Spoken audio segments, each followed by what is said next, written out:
the loyalty of a man who you did not invest in his growth.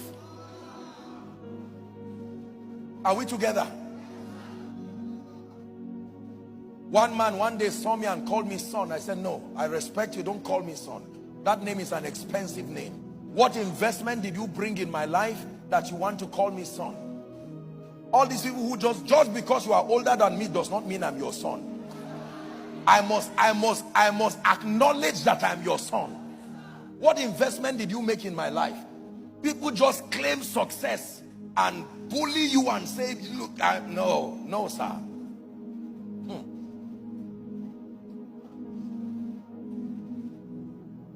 Are we together? The ability to harness. My question is, how many gifts have you driven this year? How many gifts? That houseboy you threw away, he may not be very intelligent, but he will never steal from you. Did you know that there was something locked up there? You didn't have the patience to build him. When you drove him, somebody, you see, they say one man's food is another man's poison. It's a wise saying, unfortunately. Hallelujah. So you drive someone, and then before you know it, someone will receive that someone you drove and say, listen, I don't mind building you. Sincerity is what I've been looking for. And since this man looks for profit more than sincerity, let him keep looking for profit while I build profit out of sincerity. It is nobler to have sincerity first, then you can build profit out of it. How do you throw sincerity in search for profit? Hallelujah. Some of you have thrown some of the greatest gifts God gave you because you could not see. God gave you children and you threw all of them, speaking to them every day. I'm not proud of you. Look at this other person's child. At 21, they are already building a house. Shame on you. The way you are like this. No brain, no husband, no money, no nothing. You have brought me shame. And the children keep looking at you. And they said, all right, since you have officially proved that you do not believe in us, let's go and look for those who believe in us. And then they come and meet someone who says, you know what? I see that you have a lot of problems. You just need to learn. Sit down. This is what Jesus did to them. He gathered these ordinary men and said, gentlemen, sit down and watch what I make out of your life. After 3.5 years, even though they ran away, when he came back as a leader, he still gathered them. He said, I understand. Even me, I was afraid at some point. I don't blame you. And when they saw his ability to harness them, they died preserving the gospel. Do you want people to be able to die for you? You think it's everybody that can die for you? Let trouble come. That's when you know they never believed in you. They were just with the ceremony of salary.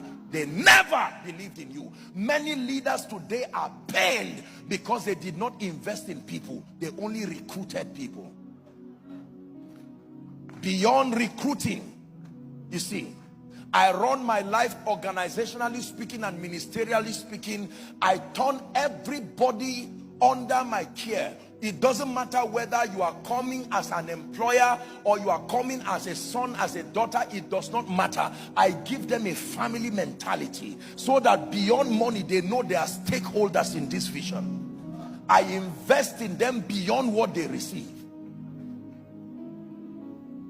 If salary is the only thing that joins you with, say, your driver, you are in trouble. The day he has a choice to choose between him and you, who will die, that's when you will know that he loves himself more than you.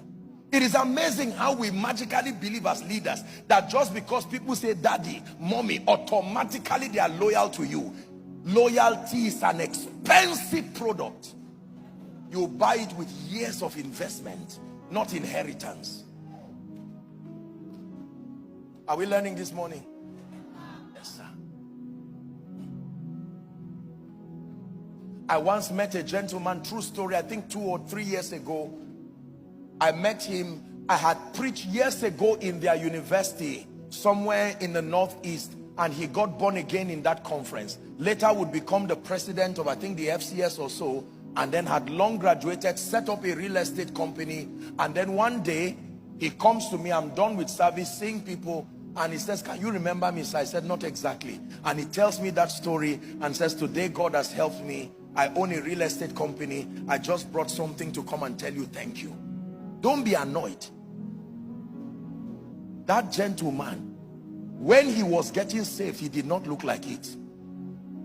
But since you were part of his history, you qualify to be part of his future. If you were not there when I was hanging in the cross, please, when you see me sitting at the banquet, don't come, because you are certainly not invited. I'm saying this so that many of us will start making adjustments now.